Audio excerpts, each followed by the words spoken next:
Welcome to the RAI Institute's one of the first panels of their activity. We have today a panel on ISIS or ISIL. As Khalid said, my name is Fawaz. I'll be moderating the session. My colleague AbdulWahab will be moderating the 1 hour right after. Joining me on stage today are very distinguished gentlemen who have studied the Middle East for the majority of their careers. They are scholars as well as thought leaders in their respectable fields who have crossed over to the mainstream with their analysis and readings of day-to-day events. At this point, I would like to invite Dr. Shafeeq Ghabra to join us on the panel. Dr. Shafeeq is a professor of political science at Kuwait University since 1987 to today. He was also the founding president of the American University of Kuwait from 2003 to 2006. And from 1998 to 2002, he also was the director of the Kuwait Information Office in Washington, D.C. Now, many remember his role in Washington, D.C., especially after 9/11. His role was instrumental in building bridges and reaching out to the U.S. media. Mr. Ghabra, and Dr. Ghabra, I apologize, has lectured in many places across the world, including the U.S. Congress, Council on Foreign Relations, Foreign Policy Research Institute, Harvard, Georgetown, UCLA, and Princeton, to name a few.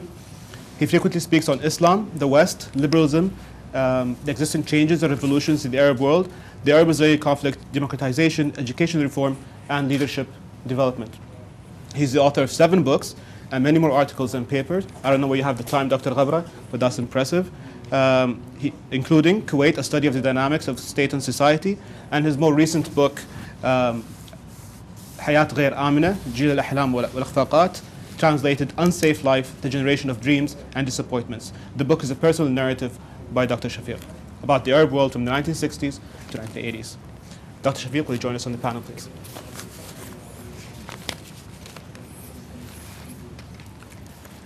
Dr. Shafeeq will be joined by Dr. Nader Hashemi. He's an associate professor at the Josef Korbel School of International Studies at the University of Denver. He's been there at his tenure since 2013 till now. He's also the director for Middle East Studies Center from 2012 till today. Dr. Hashemi speaks on Middle East and Islamic affairs, religion, democracy, secularism, comparative politics, political theory, the politics of the Middle East, democracy, and human rights, in addition to Islam-West relations. He's the author and editor of several books, including Islam, Secularism, and Liberal Democracy, Towards a Democratic Theory for Muslim Societies, The People Reloaded, The Green Movement and the Struggle for Iran's Future, which is a collection of essays and documents on the movement behind Iran's mass protests. And he also edited a book called The Syrian Dilemma. Dr. Hashemi.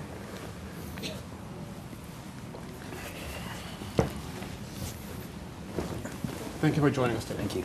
So I would like to start by just reading a few facts and backgrounds to the session, just to bring everyone involved.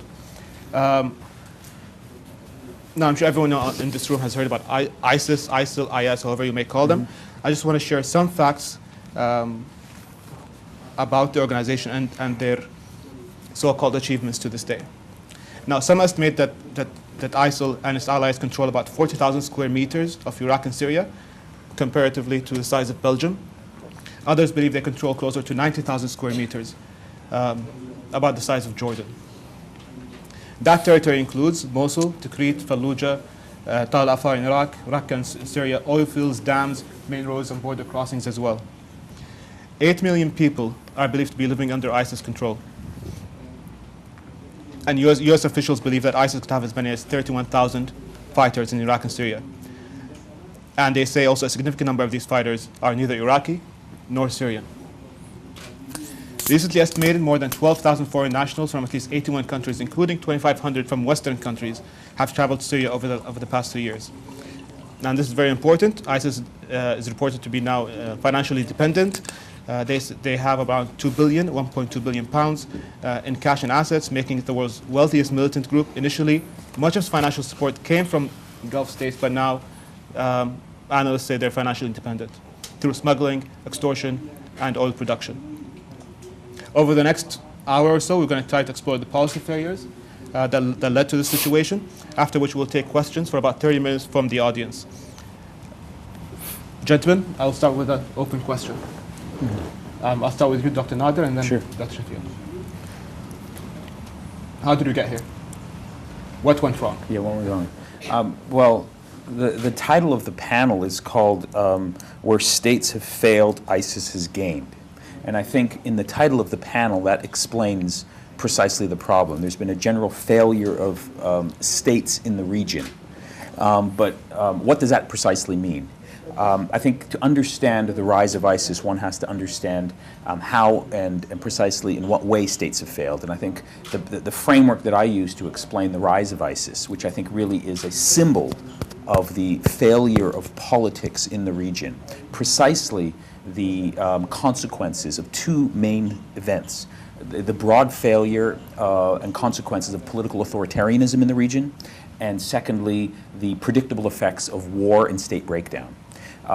It's interesting to ask, why Iraq and Syria? If you look at all the 22 countries in the Arab League, Iraq and Syria have been most adversely affected by political tyranny, corrupt authoritarian rule, and then state breakdown and war. The Ba'ath Party in both of these countries, which has left a horrific legacy. And then, of course, Iraq since 2000, at least since 2003, although one can go back to 1980, it's been under perpetual war. Iran-Iraq war, the invasion of Kuwait, sanctions, and then 2003 with the American invasion. And then with respect to Syria, a similar sort of story, but not as long. Since 2011, the rise of the Arab Spring, the state has collapsed. So I think those are the two, sort of entry points that sort of explain why ISIS has emerged in these two countries and not in others. I mean, the convergence of the legacy of political tyranny and authoritarianism and state breakdown has created a vacuum and an opening for this particular radical group to establish a presence. And there's much more to, I think, what's going on, but broadly speaking, as an initial sort of intervention, I would sort of identify those two sort of broad themes that have contributed to the rise of ISIS. So the breakdown of governance and government and tyranny over a couple of decades. Yeah, and also the effectiveness of, the legitimacy of the state. One of the factors here with respect to both Iraq and Syria is that the legitimacy of the Iraqi state post-2003, particularly for the Sunni population in Iraq, really doesn't exist. That's why they're sympathizing, and some Sunnis in Iraq have joined or have sympathized with ISIS as a way of trying to address their grievances. This is the consequences of a lot of failed policies from Nouri al-Maliki, who alienated and really, discriminated against, a significant section of his population. And the same applies even more so in the case of Syria, where the legitimacy of the Assad state, after, one family rule for 42, 43 years, and then an uprising and then massive human rights violations and that are borderline, genocidal, ruling over a population that largely rebels and rejects his legitimacy, has contributed to this particular situation where significant portions of the population in both Iraq and Syria are looking to alternative sort of political groupings, some of them unfortunately being ISIS as a way of addressing their grievances and their claims of suffering.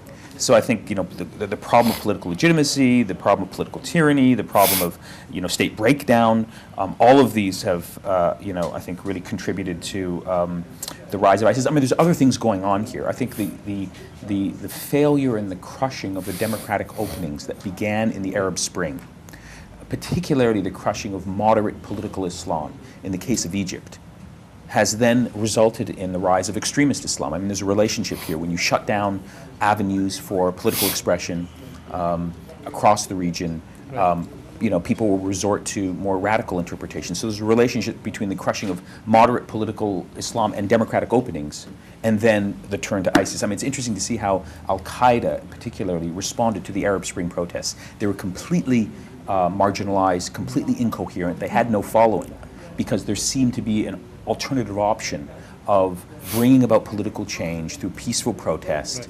Now that door has closed, an alternative ideological narrative, more extreme, more radical, has now captured the imagination, unfortunately, of many young people in this part of the world.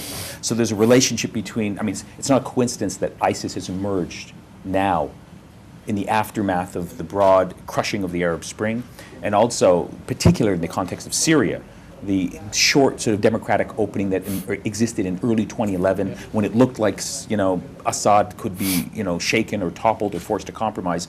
That brutality and the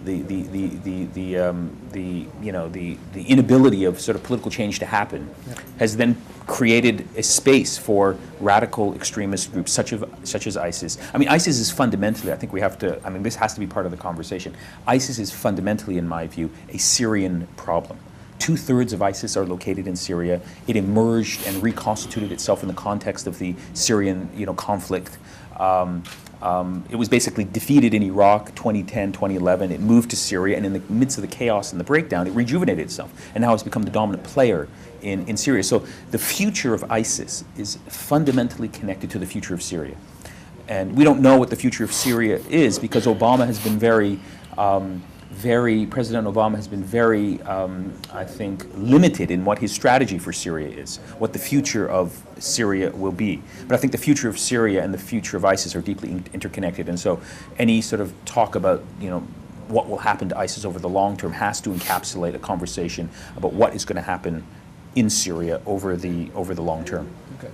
I have a couple of questions, but I also want to get Dr. Shafeeq involved. Dr. Shafeeq, what went wrong? How did this happen? And if you want to take the conversation to somewhere else, also feel free to do so. Okay. Well, it's as Dr. Nader has been saying, it's a complicated situation, but at the core of it is the failure of the state in the Arab world.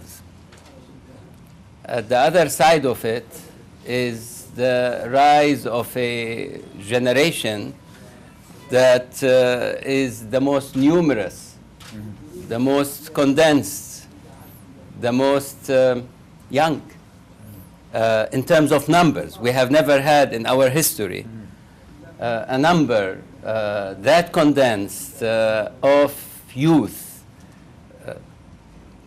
between 14 and 30. And that generation could not see that it will find the kind of things that existed even for its parents or grandparents.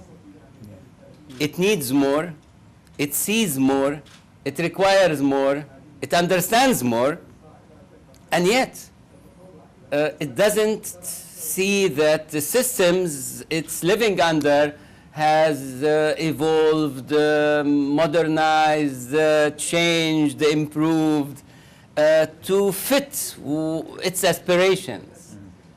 And so that's one big story. So whatever we talk about in the Arab world, there is a huge underpinning that is a social force, a cultural force, a change agent, that no matter what we do at the upper level, if we cannot address this huge bulge, huge bulge, nothing can avoid further deterioration, further collapse, further challenges, further wars, further changes of maps, ISIS 2, 3, 4, whatever it is.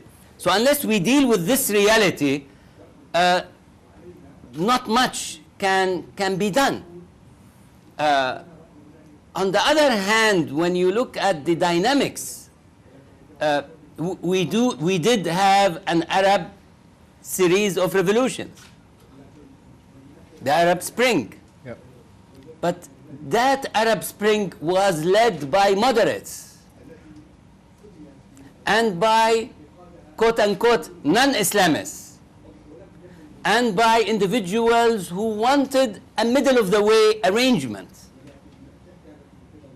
In Egypt, I mean, whether it's Wa'il Ghanem, or whether it's Ala Saif, or whether it's the whole group of men and women who were involved in the Syrian rebellion as well, they were moderates.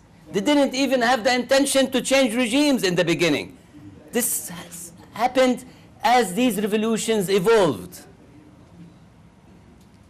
And because of that, this peaceful method of expression gained momentum in the Arab world for the first time.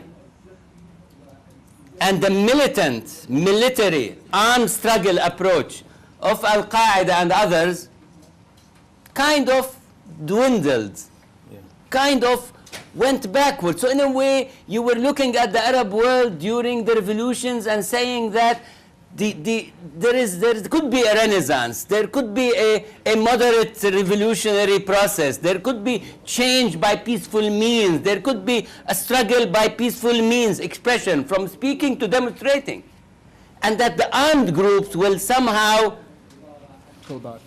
pull back, lose in the historical process. But the story goes that the Arab Spring didn't go much, and whatever it did, it was met with brutality. It was treated, I mean, these youth were treated as if they were ISIS, as if they were Qaeda, as if they were militant and armed. That's what happened in Syria. That's what happened to a large extent at different stages in Egypt. Less so, but yet it happened. It happened in Libya, it happened in other places, and that brutality, even the case of Bahrain is an example. That brutality, that reaction, that state reaction went back again to the militants and strengthened their mindset, strengthened their approach. And therefore, the way we dealt, I mean, I would have believed that if the states were able to kind of give a hand to the forces that emerged in 2011, things would have been improved. The state would have to do a major compromise, but it would improve. You will end up with personalities like Martin Luther, like peace, non-violent. You will strengthen this model.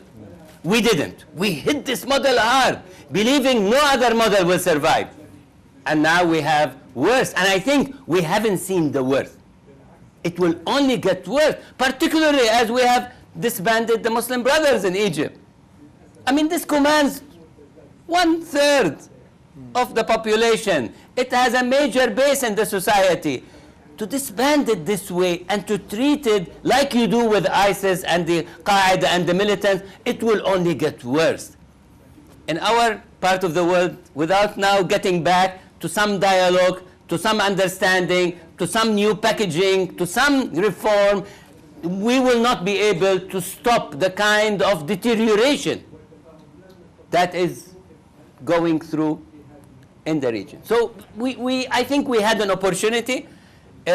However, maybe history tells us history is made up of missed opportunities, and that missed opportunities become opportunities by themselves. And I do believe that the failure of the first part of the Arab Spring, in the way it happened, I mean, I don't see it failed, but I see that the mistreatment of the Arab Spring and the lack of understanding of the messages that the Arab Spring brought to us is definitely going to become by itself a dynamo for further revolutionary action, militancy, all kinds of protests. I do believe that the struggle between the peaceful approach to change and the militant approach to change will continue in the Arab world, and these coming 10 years are as complicated as anything we've seen maybe since the independence of the Arab world. Yeah, I just wanted to add one more thing to the background context in terms of how did we get here. I would argue that actually 14 years ago, the United Nations sort of predicted the crisis that we're facing today. Yeah. Dr. Ghabra will remember, and many people in the audience will remember, that in 2002, the first UN Arab Human Development Report was published. And it identified the Arab world as facing a number of very important crises. Number one, it said that there was a freedom deficit, a knowledge deficit, and a gender empowerment deficit. And in the follow-up report in 2004, it was all about the question of freedom, as understood as good governance, the existence of representative institutions, the existence of a civil society, the existence of the rule of law. All of these things were weak and in short supply in the Arab world. They predicted that these problems are going to generate into some sort of crisis down the road. And in Iraq and Syria, these are the two countries where the absence of good governance, the absence of basic political freedoms were in least supply. And so looking at this part of the world and looking at some of the important documents that have been published, the UN Arab Development Reports over 14 years ago predicted that, you know, there is a series of problems in this particular part of the world. They said only sub-Saharan Africa had a worse general set of conditions. And they said that, look, these issues had to be addressed. They weren't addressed. They emerged in the case of the crisis of the Arab Spring revolts. And now, because of the failure of the political opening that was just mentioned, we have, you know, a response of an extremist ISIS militant group that is, you know, building and manipulating the legitimate frustrations that exist, particularly young people, to attract them. I mean, one of the big things here that is, you know, really shocking about ISIS is these foreign militants who come from all over the world, some of them from the West, but many of them from parts of the Islamic world, who have now, you know, joined ISIS because that's their hope for the future. And I think this speaks to these deep underlying structural problems that have been unaddressed for a very long time, and I think really explain the foundational crisis of good governance that is really, I think, at the root of the ISIS crisis. So if I can build on that, is that, I mean, what is the function of the state? I mean, why do we have a state in the first place? I mean, why did the humans go in the end and decide that we must have a state to provide something that I cannot on my own, you cannot on your own provide? And as history moved, people started looking for a state that is able to treat people with a sense of equality. So equality comes in, justice comes in, a fair game, rule of law, separation of powers evolved in almost most societies of the world. State and its ability to deliver. I mean, we're talking about deliverables here, whether it's in governance, whether it's in education, whether it's in health, way of managing the infrastructure of society and country and relationships. And so when a state fails to deliver, to govern, when it fails to manage issues of education and health, when it's more monopolized by a smaller group of people, and yet their reasoning doesn't go along issues that people expect in terms of what they see is happening in the world. Much of the young didn't realize where they are today in relation to the rest of the world, but with the internet and the social media, after 2 and 3 and 4 and 5, youth realize that the world is in a different state of mind and a different state of economy and culture than theirs. And here I'm talking about much of the Arab world, and whether it's the Iraqis or the Syrians or the Egyptians or the Tunisians or elsewhere, or the Yemenis, or the Saudis or whoever. I mean, people start to realize and reflect, and then they say, well, why can't we have some of that or some of that? And why can't we improve on this? They go, they study abroad, and they come back, and they want more in terms of improvements and changes. And when the resistance is very high, and when the ability to absorb is limited, and when the flexibility is not at a level needed to deal with a situation, then things get worse and worse, and you cannot then manage it. And I do believe that in the Arab world, we have an example in Morocco where at least a regime tried to utilize flexibility to make certain constitutional changes to absorb. I don't say this is ideal, but at least that was able to take you half a mile in addressing the bulge, in addressing the needs and the issues related to the rest of society. So back to the report, I believe that yes, the Human Development Report, then led by Dr. Rima Khalaf, was an amazing document and an amazing time. And just 2 weeks ago, I was in Beirut and met with Dr. Rima and the group, part of a meeting on what happened and what didn't happen. And we started with the report. The report predicted, but nobody listened. Actually, Arab leaders in 2.2 and 2.3, all, majority, promised reform and raised the aspirations. I remember going to Alexandria for a major meeting on reform, and it looked very serious, but nothing happened. So when you promise and nothing happens, and the world changes, and nothing happens, what do you expect? So clearly when there's a lack of governance and lack of power, and when they converge as well, these organizations rise up. You see it with ISIS, you see it in South America, you see it in Africa, you see it in Asia as well. They have different shapes, different forms, Islamic, non-Islamic. There could be drug dealers, there could be traffickers, but in these vacuums of governance, these emerge. In our case, with ISIS, well, their seed was in 2006. Some would argue it even goes back to early 2002 and even further back to Al-Qaeda. Now, but they had tremendous growth over the last 3 or 2 years. There has to be a response to certain policy failures, or lack of policies, or both. So in that respect, I think this panel is about the failure of policy and try to identify it and try to even come up with maybe, not recommendations, but directions on where policy should focus on. Where were the policy failures? Were they domestic? And by domestic, I mean Iraq and Syria? Or were they pan-Arab? There's a pan-Arab policy that failed. Dr. Nader? Yeah. As I indicated earlier, I think the problem of Iraq and why ISIS now has a certain following in Iraq is deeply connected to the failure of the post-2003 sort of political order that emerged there. Principally the rise of Shia political Islamist parties, and particularly the government of Nouri al-Maliki, who started to rule in a way that excluded, marginalized, discriminated against, and in some cases persecuted Sunnis. And so President Obama, in trying to sort of think about a way of defeating ISIS, has laid out a strategy with respect to Iraq that I think, broadly speaking in theory, is the right strategy. He's saying that there's a problem with political legitimacy in Iraq. A segment of the population no longer views the state as being legitimate, and so they're looking for other sources of legitimacy and hope in the case of ISIS. So the way of defeating, ISIS in terms of a policy with respect to Iraq, as President Obama and his team have rightly articulated, is you have to increase the legitimacy of the state.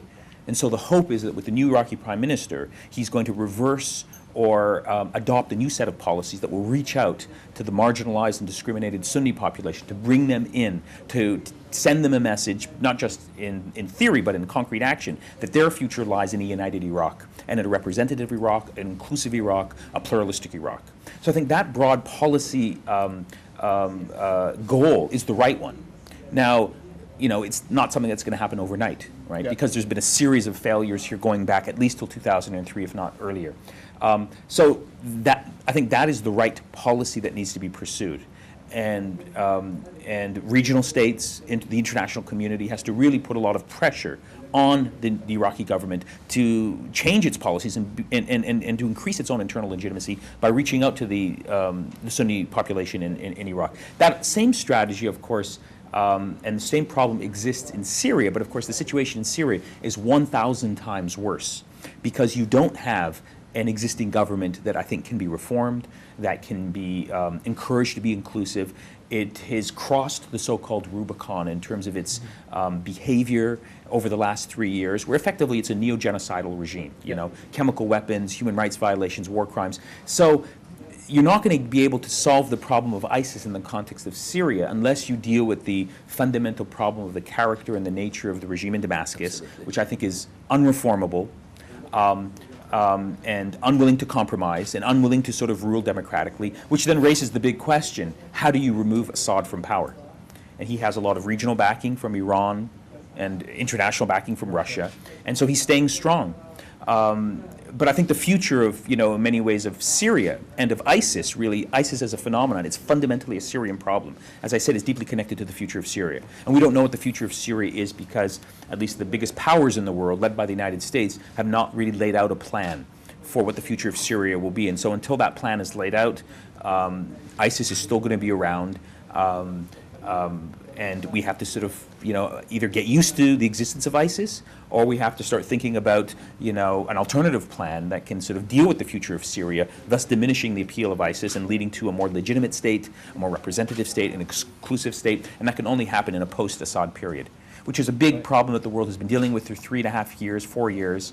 The United States up until now really hasn't cared about Syria, but as a result of the rise of ISIS, it's been forced to re-engage in the region, revisit I mean, in many ways, the problems that we're facing here is the problem of the failure of the international community to deal with the problem of Syria. And the problem of Syria and the problem of ISIS are intimately connected.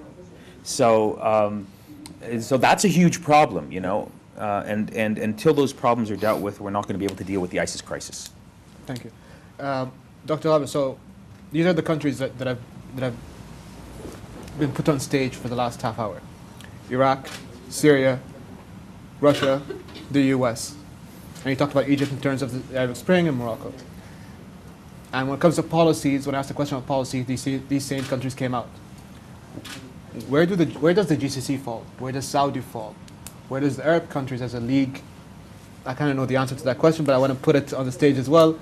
How are we not actors in policy development when it comes to dealing with ISIS, or in general just shaping the Arab future, or rebuilding Iraq and Syria? Well, as you, I mean, if I'm to look at the GCC, I mean, has more than one policy. So it's not a unified policy. Yeah. Two, the GCC is not as organized and clear and even vicious about its policy the way others are. I mean, look at the Iranians.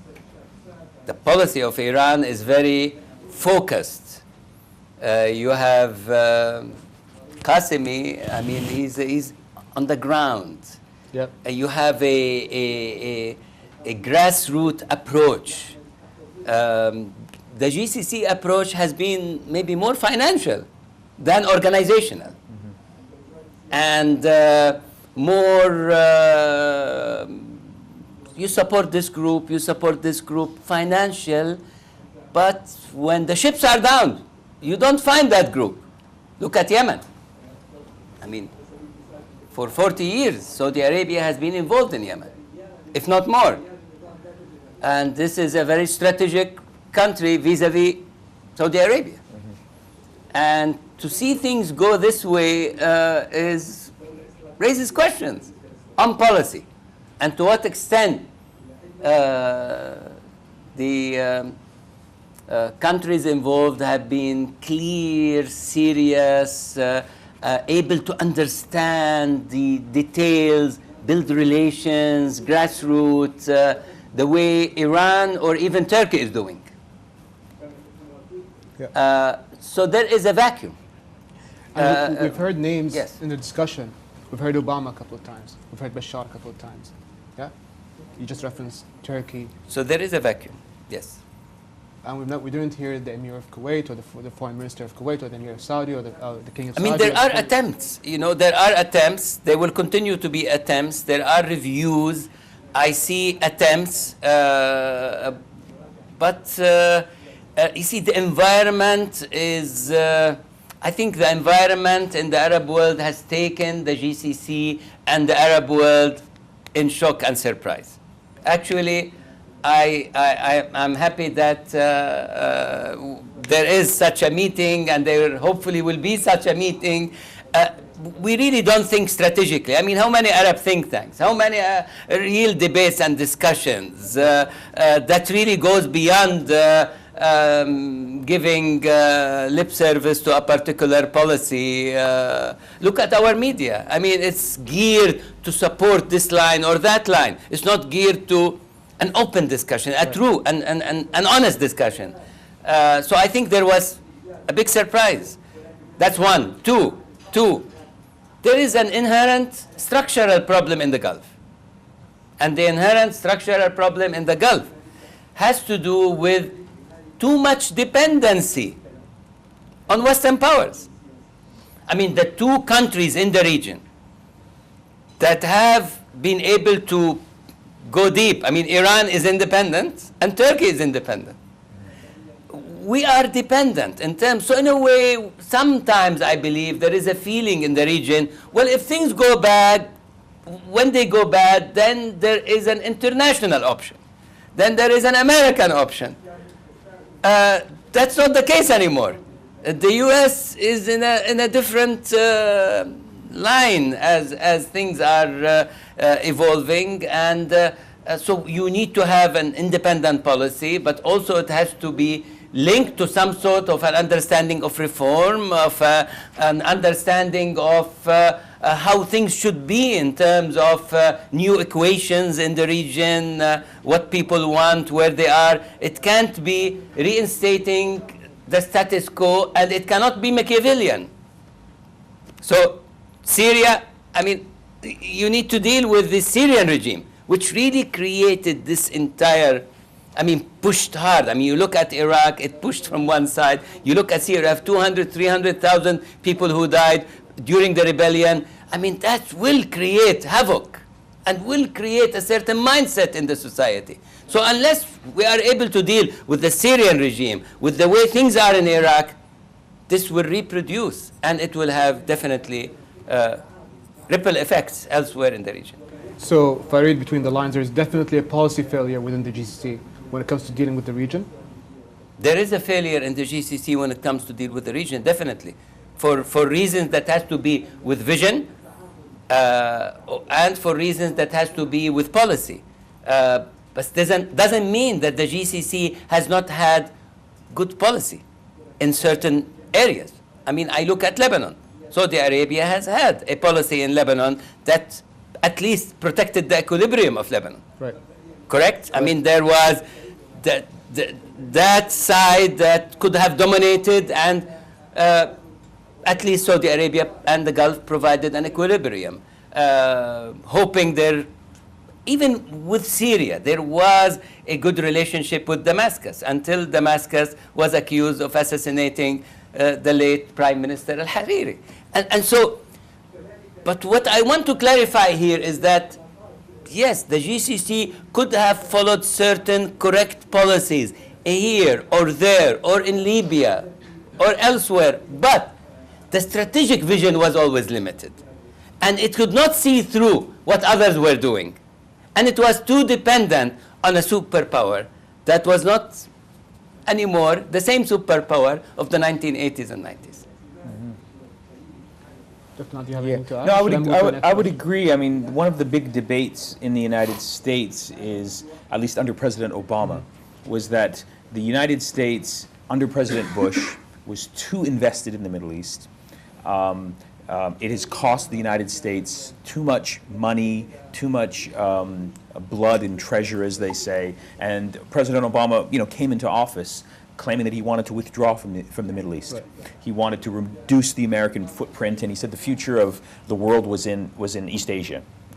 Pivot to Asia, as they used to say. Yep. And that effectively was his policy. So it really didn't matter what happened in Iraq when American troops pulled out in 2011, whether it was Nouri al-Maliki or somebody else. The United States wanted to turn its back on this part of the world and look elsewhere.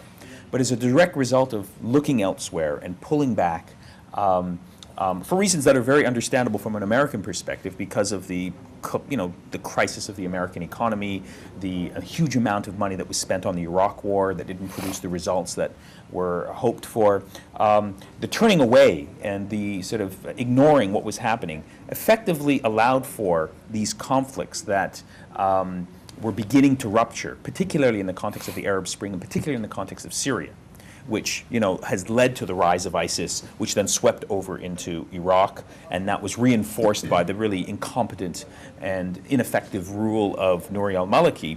The region started to collapse, and ISIS emerged as a result. And Obama, until just a few months ago, still wanted to turn away and move to another part of the world. Now realizing the deep dangers and the huge consequences for regional stability and for U.S. interests in this part of the world if the United States continued to go down the path that Obama had envisioned. Now the United States has been forced to refocus on the Middle East, refocus on trying to fight ISIS, refocusing on trying to bring Iraq back together, and sort of talking about, after we've put Iraq back together, we'll deal with Syria as a way of dealing with ISIS. So I think that fundamentally is a good thing for this region, because now that there's some U.S. leadership, it's been able to mobilize at least the GCC, other regional countries, to focus on the ISIS problem, which is now tearing the region apart, and has now become a global security problem. So I think that's fundamentally a good thing. The question here is, that I have in my mind is, will Obama's sort of strategy for Syria fundamentally work? And we don't know the answer to that question because he really hasn't told us what his strategy is. His strategy is that Syria's down the road. We're going to sort of train the moderate elements. We're going to sort of try and work to a political transition. But exactly how and when that is supposed to happen, we don't know. And so the future of Syria very much hangs in the balance. So I think these are some of the some of the big foreign policy problems. My own sense of what President Obama is trying to do is, I think he has about 2 more years left in office. I think he doesn't want to go to Syria because he sees that all the options are bad. He's probably going to hand this off to the next president. If he can do something about trying to diminish ISIS's control in Iraq, diminish them, weaken them, maybe take back Mosul, which I think is a huge endeavor. I don't think it's going to happen anytime soon. Then he can claim some partial victory that he undid some of the damage that was done. He sort of contained ISIS, at least in Iraq. But the big problem, the big issue is in Syria. And because we've left it so long, because we've ignored it, it's now gotten to a situation where trying to put it back together, solving it, has been much more difficult. But I don't think, as I said, the future of the ISIS problem, the future of stability in this region can be discussed and resolved unless the future of Syria is resolved. And that, of course, is a big issue because it deals with Iran's policy in the region, the GCC, particularly Saudi Arabia's policy in the region, whether the United States is going to play a role in trying to solve this problem, or if it's just going to sort of ignore it and turn away and look toward East Asia as a focus. So there's a lot of question marks about what is going to come next. But I have to say I'm a bit more optimistic today than I was a few months ago. That's good. Largely because the United States and President Obama, I think, has realized that the past policies of ignoring the Middle East, turning away, essentially forgetting about Syria. That was the policy of the Obama administration. The argument in Washington was that Syria can be contained. It didn't matter. It wouldn't affect regional stability. Why pay attention to it? It's too complicated. But now we're seeing the consequences of ignoring Syria. Yep. It's destabilized the entire region. Yeah. And that this whole region remains as a foreign policy discussion when you're looking at the world from a U.S. point of view, right?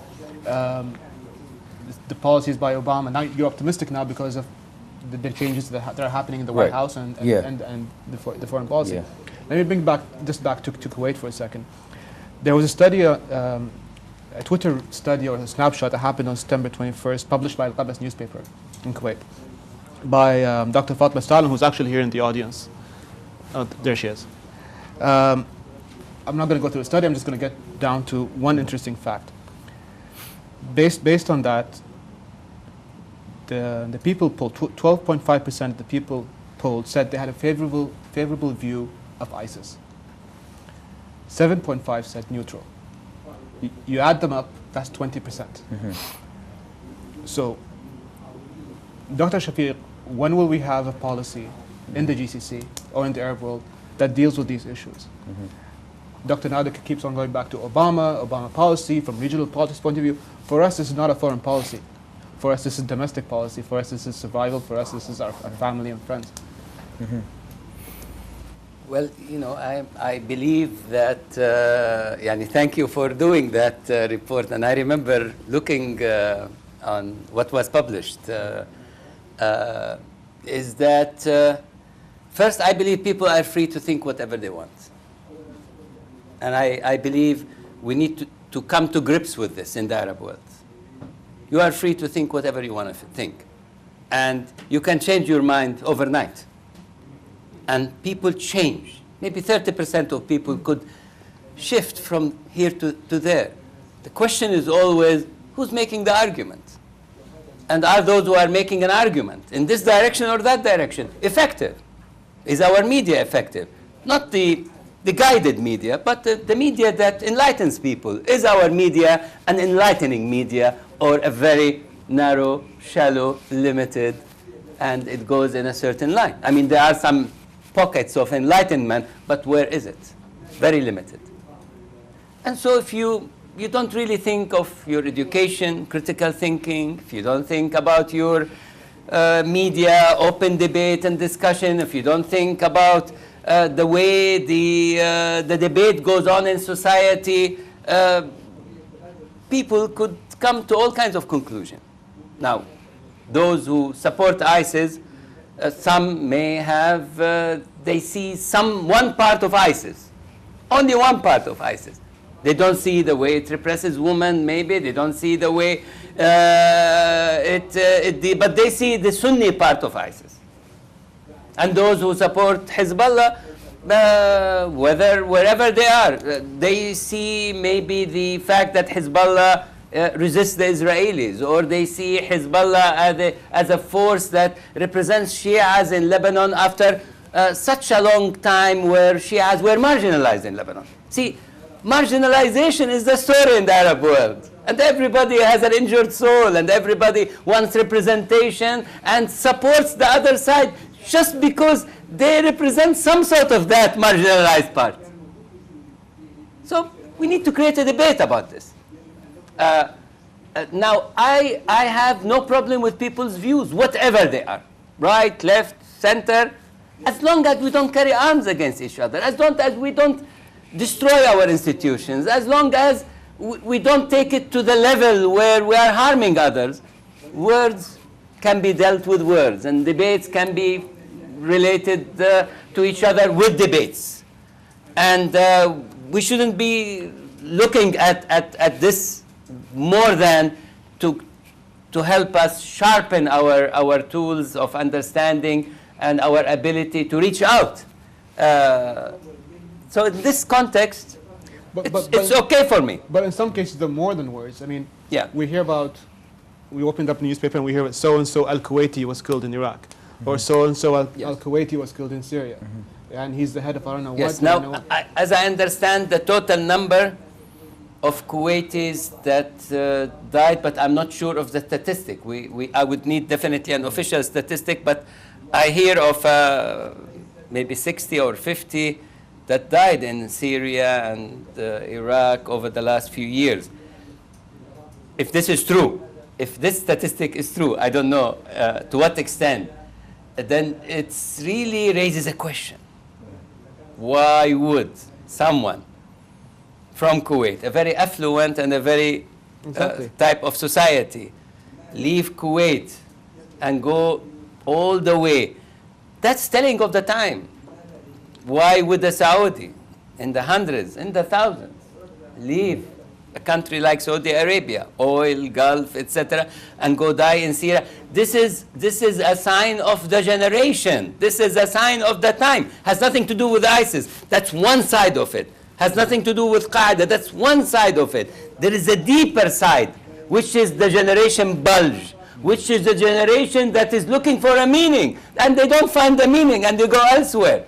This is the generation that's looking for a revolution, doesn't find it in its own country in terms of peaceful representation, peaceful protest, peaceful expression, going there, running for election, becoming a prime minister or a minister or whatever, becoming a deputy. Yeah. They feel limited. Yeah. They go elsewhere, and they spread war everywhere in the world. And you're going to see more of this. Yeah. I will bet you're going to see more and more within the coming 5 to 10 years. Yeah. Unless we open up our space. It's like you have a son and a daughter and a family, and you put them under limitation, so they go elsewhere. In our part of the world, they have a lot of things they want to do. They have a lot of ideas. They have a lot of frustration. They have a lot of, and they don't know what to do. And they have someone in Syria telling them, come and fight. And someone else in Iraq, come and fight. It's the Islamic cause. And we've been telling them all through, since first grade, Islam, Islam, Islam, Aqidah, go fight, go, etc., jihad, kuffar, mushrikeen. I mean, we've really put their minds in this. And so when they open up and they find no expression in their society, they say, okay, we go jihad and we die and we go elsewhere. Even a better place, actually, than the place we've created for them. So we really look at all of this. It doesn't mean this is solvable on the short run. But we can start to deal with it. But to deal with it, we need to open our space. And when we have someone in our society critical, speaks their mind, open up the space for them. Because that is much better than the militant who's going to put a bomb in your place. So when you have someone like they go to demonstrate, they go to Sahat al-Irada or they go to some Sahat Irada in Saudi Arabia, you should be happy. Come, I mean, please demonstrate, we'll protect you. That's why the West, generally speaking, I'm not saying they're, 100 times better, but that's why the West keeps the space open. That's why you have a Hyde Park. That's why you have all these places. These are safety valves. They protect society from the militants, because if you close this avenue, you're helping the other. And sometimes, yes, there are times when people are in a certain state of depression. They're in a, look at America in the 1920s, in the 1930s, when there was a big economic depression. If everything else was closed, that country would have exploded, like the Arab world. But they kept things open, and people were able to demonstrate, to make unions, to fight publicly, to attack.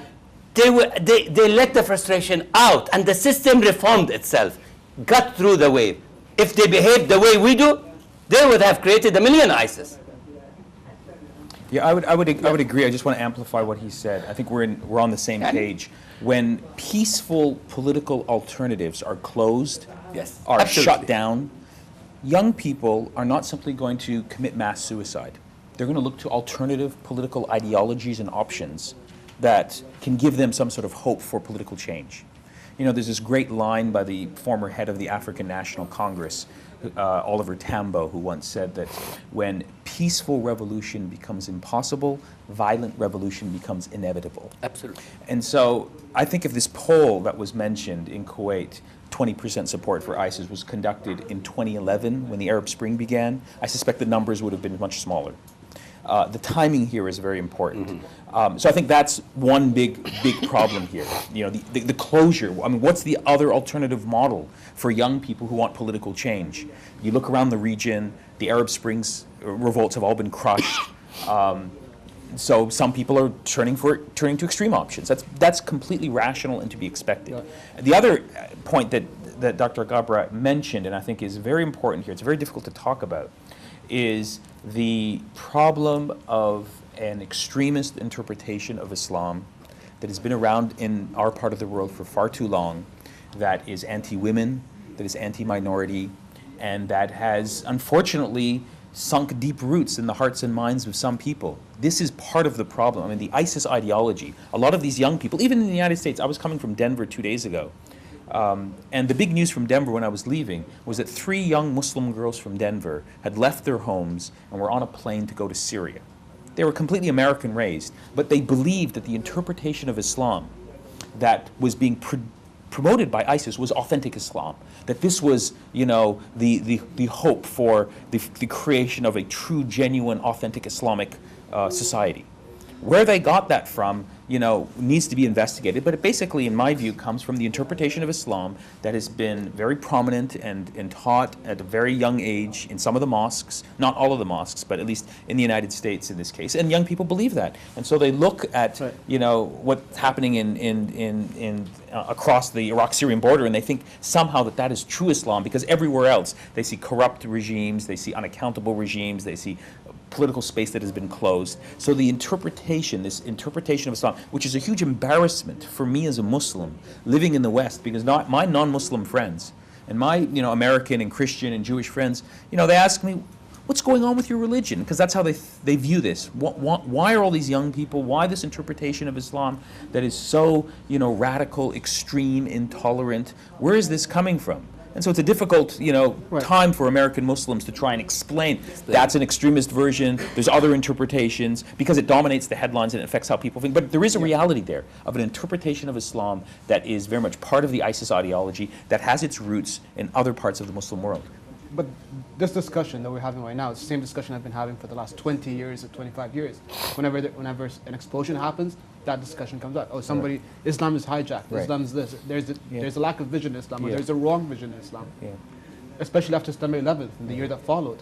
I mean, here in Kuwait and the Middle East, that was on the radar screen. Everyone was talking about re-envisioning Islam, but nothing happened. Look at where we are today.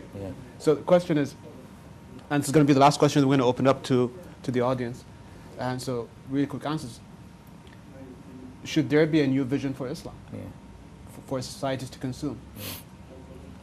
Yani, يعني a new vision for Islam will...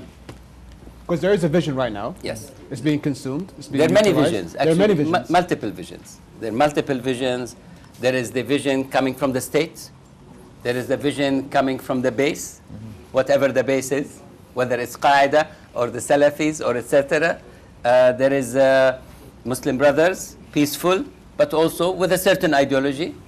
There is the vision coming from scholars who've done amazing work, such as Muhammad Arkoun and that school, which is a scholarly school, that has not penetrated the middle classes and the grassroots level. But that's on one level. There is the vision that you see in school books. Very traditional, very straightforward. I mean, the view can easily take you in a certain direction, and it needs a little bit of enforcement here and there you are, you're ready ideologically. Right. And also when we look at schools, I mean, you have also different versions in different places in the Arab world. I mean, so we need to look at that. But I would say that much of the frustration is actually frustration with governance, with the states, with the way things are. Some of it is part of what Muslims call identity, hawiyya, feeling that they are marginalized in the world as well. So yes, a Muslim in Denver could feel the sympathy to go to Syria and leave Denver, maybe because as a generation they want full independence.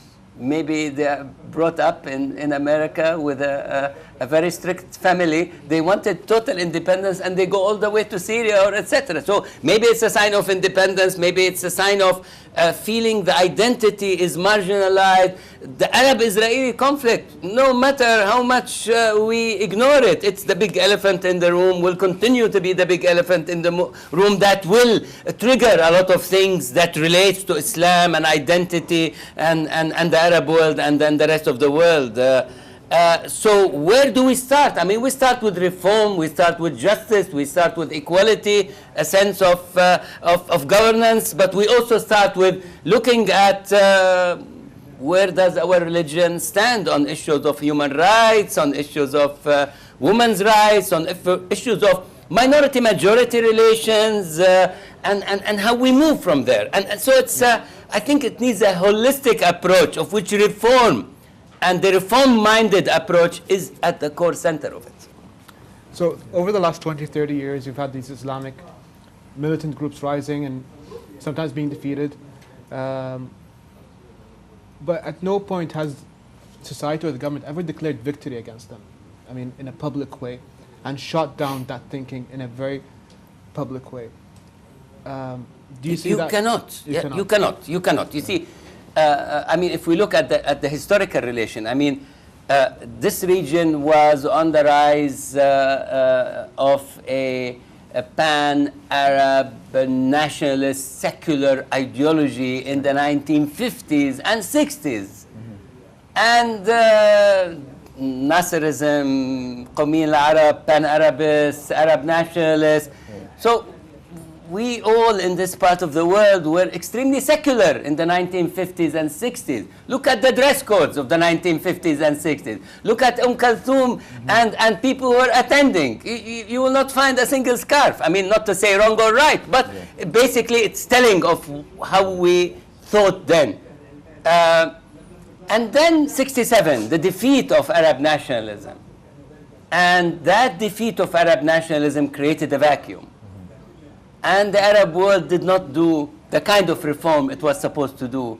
And East-West relations went in a certain way, and the Arab-Israeli relation went in another way, sense of marginalization, issues of identity, and slowly, with communism falling as well and others, Islam came up as an ideology, and it started with the revolution in Iran in 1979 as the first Islamic republic in the 20th century. And slowly the Sunni side of Islam wanted to go further, and so you get the Shi'i side and the Sunni side and all of that. Now, to bring, so in a way, The Arab also regimes and the Arab governments closed on the public space, the peaceful side.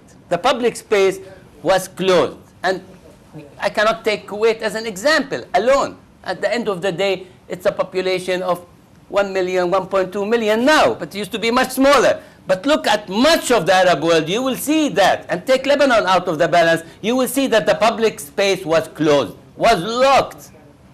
In terms of writing, speaking, expressing, media, there was no public space for debate. So where did anyone who had a political view or who wanted to change or who wanted to make a difference in a peaceful way go? To the mosque. So in a way we directed our populations to Islam and to the mosque. And many of the regimes said, okay, if they go to Islam, then they're leaving the public space. We shut the public space. We ended up with Islamists and militants. So now to regain all of this, we need to open the public space. And we will have Islam, and we will have less militancy, but we will also have the other point of view. We will have a healthier debate that can bring us to a better situation on the long run, that will allow us to take and give. When I look at the Arab world, I mean, the way we do things, I mean, if someone said something wrong or right, he's denied to go to that particular country. So if he or she is invited to speak at Kuwait University, the university, the system, will deny him the right to come and speak to the student. See, when you end up with this, you're really locking the debate. I would have preferred that someone said whatever they said, militant or non-militant, in their thinking. Bring him in. Let them debate. Let them discuss. Let the audience stir them apart. Let them have a good discussion. That's how we will evolve. Let the writing evolve. Let the intellect evolve. And don't send all the intellectuals to the West. After all, people like Nader and others have left this part of the world because this part of the world closed on the public space. And they ended up finding the kind of space they want elsewhere. But our societies have lost that energy and that contribution. Let me just add one point to this that I was just reminded of. Very, very quickly. Yeah. The university that I teach at received a grant from a corporation in the United States to bring to Denver visiting scholars from the Arab world for a sabbatical. And so when we got around to looking at which Arab intellectuals can we bring, we thought, let's go after the best names that we can find. And when we started to go through the list, the vast majority of them live outside of the Arab world because of the problem of politics, because the problem of, you know, what we've been talking about, the absence of good governance, closed societies. And so this produces, you know, I think, interpretations of Islam. I agree with Dr. Ghabra that the problem is fundamentally one of politics. Religion doesn't just appear in a vacuum. It appears in a particular context. And if you go to different political contexts, you often see the same religion being interpreted in different ways. Why, when you go to Indonesia, do you see more, I would call, modern and moderate interpretations of Islam than you do in this part of the world? Because Indonesia's political context is very different. So you're not going to get, I think, more moderate interpretations of Islam, more peaceful, what I would call, as a Muslim, authentically Islamic interpretations when you have these problems of politics that are producing these types of social problems which are tearing this region apart. So I'm seeing the Arab version of Why Nations Fail, the book. Yeah, you're referring to Indonesia and doing comparatives. But just to sum up before we open up for Q&A, basically there is domestic policy failures in the countries, there is regional policy failures in our countries, there are international policy failures in our countries. I guess that sums it up real quick. Do you agree with that? And maybe corruption plays a big role in it. Positively. Corruption plays a big role in it, and not putting, not allowing, you see, we've killed competitiveness. We've really undermined competitiveness. So whether it's in the public or in the private sector or in the ethos or in the morality or in the, when you undermine competitiveness, you don't get the best also to the highest position. And as a result of that, you really end up with people with C average doing a work that needs way beyond an A, and you end up definitely with failures on that level. Right. I guess, thank you. We're opening it up now for questions. We have 15 minutes for Q&As. After that, we will conclude. We'll have a 30-minute break, and then we'll come back with the next session. Questions?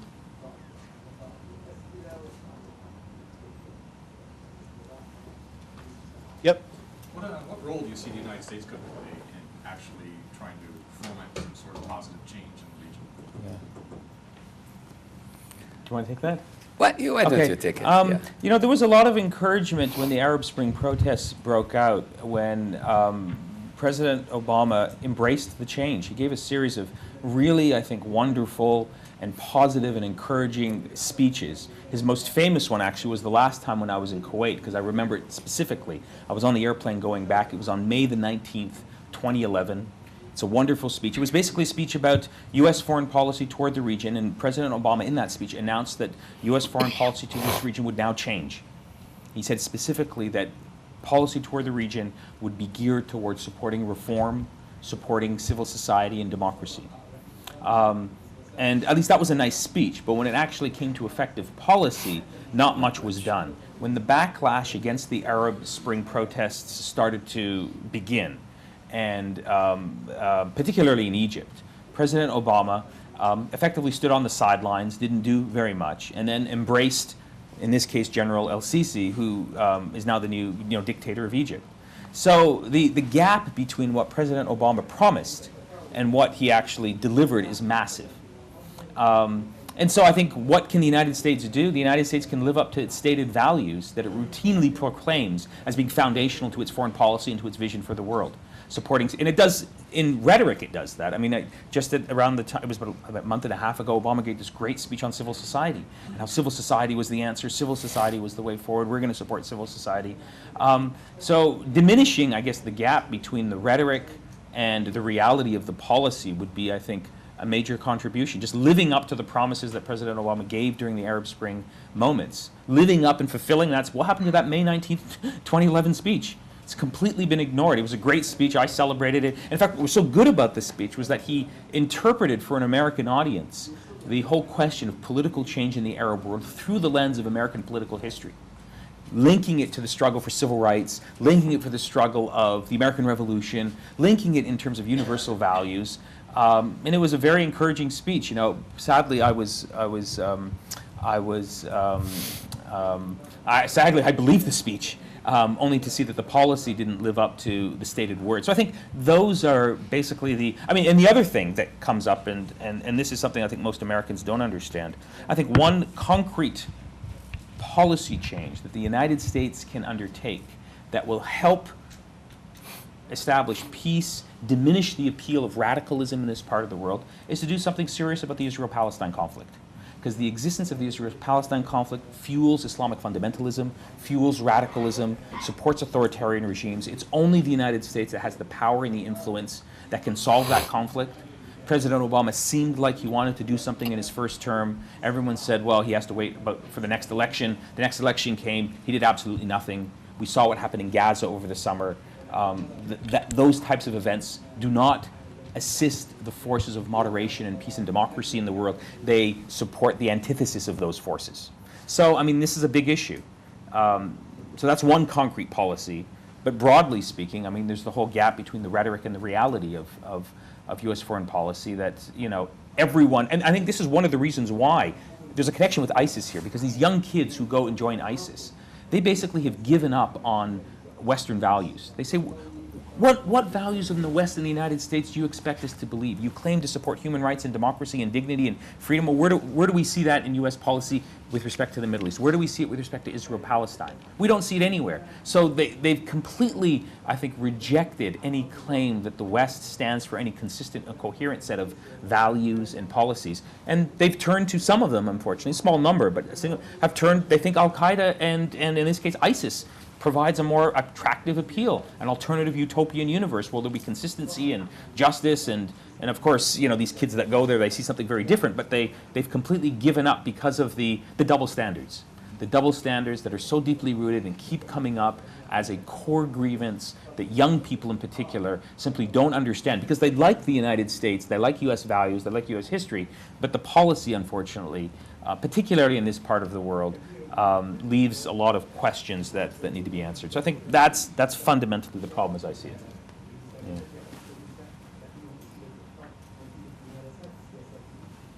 Question, both panelists.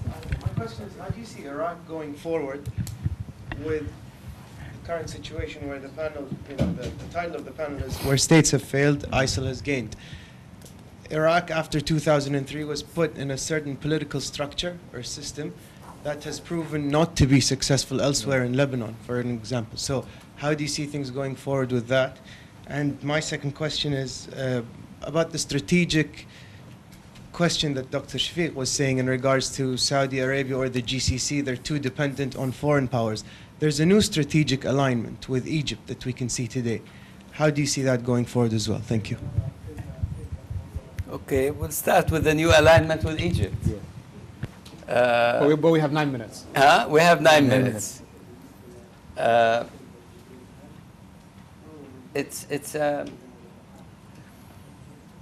If I was to ally myself with Egypt, with the Sisi, with General al-Sisi, or Mushir al-Sisi, I will put conditions on the need for creating a reapproachment within society. Because General al-Sisi started his regime with a bloodbath. No matter whose fault, who started what, how, there was a major massacre. Saddam started with a major massacre. So did Hafiz al-Assad. I mean, everyone in the Arab world starts with a big bang. And then something bigger happens later. I don't see him any different from the way governments and regimes have handled the opposition. He's come very tough on peaceful opposition, not only the ones in Sinai, but also the ones in Cairo. And I see the ones in Cairo becoming more militant. And that's going to create an uncontrollable situation while the state apparatus is failing. I see him starting the Canal Suez project, which is very nice for the media, but not content, will not exactly get to the grassroots of the population which rebelled. So I see things deteriorating. So this is another alliance from a GCC point of view, hoping to defend the last remnants of the old Arab order that used to exist up till 2011. And I believe we are seeing the end of that order on stages within the coming 5 to 10 years. It's crumbling. And so we are defending another status quo that will only lose with time. Now, I hope personally that Egypt will not collapse, that Egypt will be able to find a way of approachment, of a new deal, of a package. But what I see today is a military regime confronting an entire space and trying to close down on the space. We talk about academic. I have several personal friends, academics, who've already left Egypt. Most of them now are in the US. Others are in the UK. Some are looking. But these are good quality academics. So when you close the public space and you go to battle and you have a terrorism problem and you have the Muslim brothers that you believe you must totally eradicate and you will not be able to, then we have a big problem on our hands. So yes, the GCC is supporting that, creating an alliance, but it's a shaky alliance on shaky ground, on a shaky future. Yeah, on the same point, you can't have an embrace, and you can't embrace General al-Sisi and have a relationship with him at the same time complain about the rise of ISIS. The two are connected. Connected. We don't have figures yet, but the number of people who are going to be leaving Egypt to go and join ISIS are going to increase, dramatically. Because what's the option if you're an Egyptian young person to get involved in your own society's political development? Zero. So you're going to look for other options, and you have the ISIS option saying, come and join us. So these are the consequences. I mean, everyone knows this. It's not rocket science. With respect to the future of Iraq, I'm very pessimistic, largely because Iraq is a broken society, and it really goes back way before 2003. From 1980, the last 35 years, Iraq has been under continuous war. 8 years war with Iran, then the disastrous war with this country, sanctions, and then 2003. Iraq as a society and a state has effectively eroded. So it's not a coincidence that we're seeing these problems. Now, President Obama wants to help put it back together. It's a tall order because this problem has been brewing for 35 years. It's not going to be fixed in a year or 2 years. And everything that we know from Nouri al-Maliki is he made the problem worse. So, the future of Iraq is very much in question. But I'm a little bit more optimistic today than I was a few months ago, because now the world is focusing on Iraq. It realizes if it comes apart, it's a disaster for everyone. But the best case scenario is that we are looking at a very long-term process, maybe if we're lucky, of getting effective, inclusive leadership in Baghdad that can bring people together, defeating little by little ISIS's control, recapturing Mosul maybe, pushing ISIS over the border to Syria. If we're lucky, we might be able to sort of, in 5-6 years, say that Iraq is on but it's a tall order, and it's a tall order largely because the backstory goes back to at least 1980 of, corrupt rule. I mean, I blame much of the problems on Iraq on the legacy of what I started with, political tyranny of the Ba'ath Party. In 1991, Amnesty International ranked Iraq as the #1 country in the world for disappeared people. You spoke out, you disappeared from the face of the earth.